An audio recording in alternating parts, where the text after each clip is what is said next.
Nobody at NASA gave a goddamn about the weather in Jersey.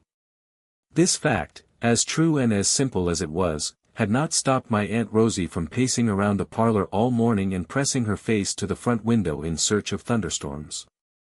My mother had yelled at her for smearing rouge on the glass, and she, of course, had yelled right back.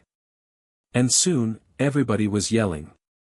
It was the day of my brother Eddie's wedding, the day of the moon landing, and rain meant a lot of things.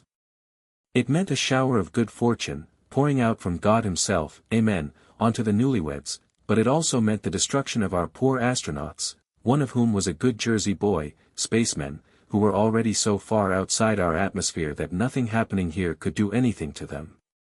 It didn't matter, though, not to Rosie.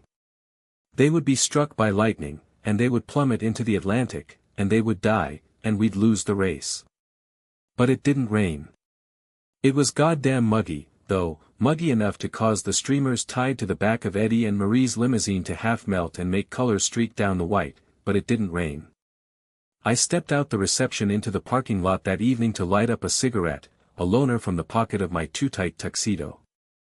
The restaurant itself was empty by now, I could see the tables through the windows.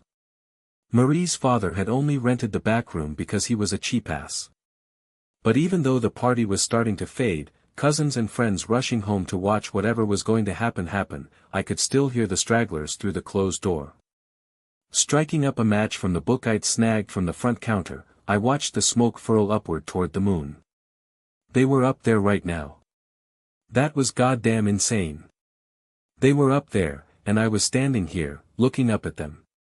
And maybe some part of me really could reach them like this, I thought.